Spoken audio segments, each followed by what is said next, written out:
Everyone, कैसे हैं आप सभी लोग। होप करती हूँ आप सभी बहुत ही अच्छे होंगे। और अभी मॉर्निंग का हो गया है 8।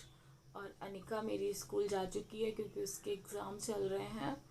और कल मेरा कोई ब्लॉग नहीं आया, इसीलिए मैंने ये छोटा सा ब्लॉग बनाया है। तो आप लोग प्लीज़ देखिएगा। और कि मेरा कल ब्लॉग क्यों नहीं आया, और पता नहीं मेरे मोहल्ले में क्या हो रहा है। दिन पे दिन सबकी डेथ ही होती जा रही है। कोई जा रहा है, कोई जा रहा है, कोई जा रहा है। मतलब अचानक अचानक से सब कुछ हो रहा है। और कल मेरे बाबा जो थे मेरे परिवार में, यानी कि मेरे पापा के चाचा जी, और तो मेरे बाबा हुए ना, तो मेरे बाबा की कल डेथ हो गई। परसों एक लोगों की डेथ हुई जो लेडीज़ थी पास में। फिर उसके दूसरे दिन मेरे बाबा की डेथ हो गई, यानी कि कल मेरे बाबा की डेथ हो गई सुबह 7 बजे। 7 बजे का टाइम था, हम नाश्ता बना रहे थे और अनिका के लिए स्कूल जाने के लिए।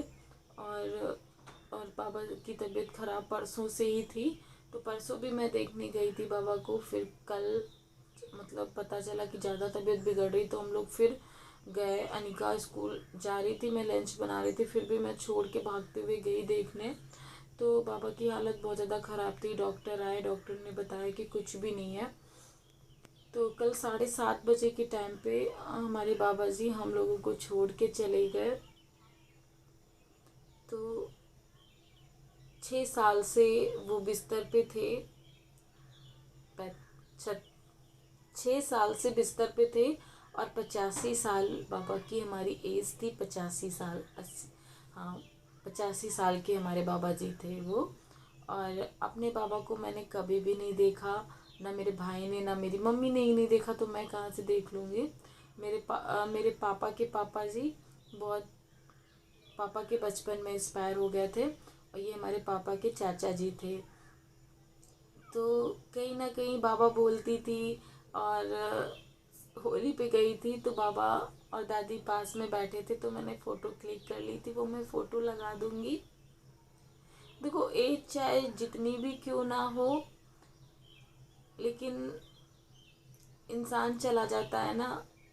घर के बूढ़े चले जाते हैं, वो कभी नहीं आते, या मतलब जो चला जाता है वो कभी मिलता नहीं है। चाहे उसकी इच्छा जितनी हो, तकलीफ उतनी ही होती है।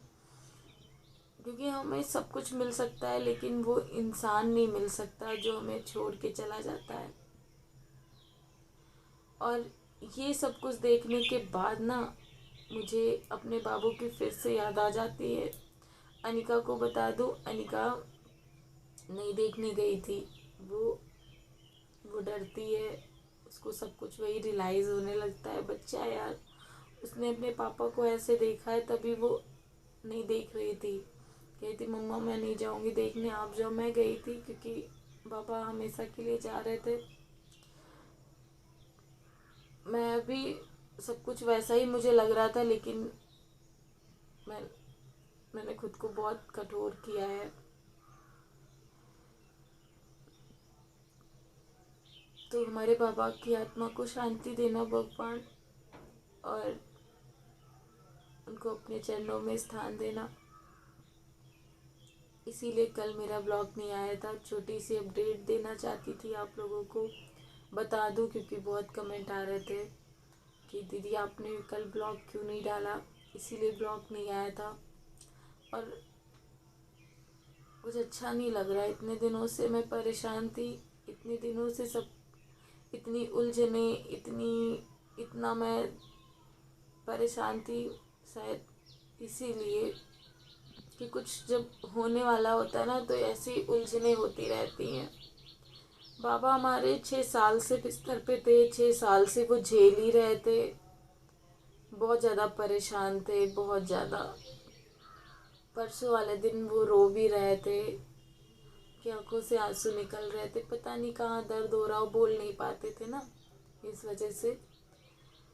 वही सारी चीज़ें हैं फ्रेंड, इसीलिए ब्लॉग नहीं आ पाया। चलिए, छोटा सा ब्लॉग मैंने इसीलिए बनाया है। मेरे पापा की आत्मा को शांति देना भगवान। और मेरी दादी बहुत परेशान है यार, बुढ़ापे में साथ छूटा है उनका। दिक्कत तो होगी, इतनी देख रेख करती थी 6 सालों से बराबर, दादी ने बहुत देख रेख करी है। बहुत कम ऐसी लेडीज़ होती हैं जो इतना अपने पति की देख रेख करती हैं। मेरी दादी ने बहुत किया, सच में बहुत किया है।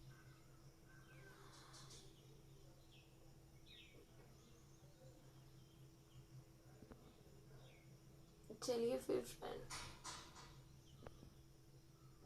Bye bye. कल ब्लॉग आएगा, देखिएगा।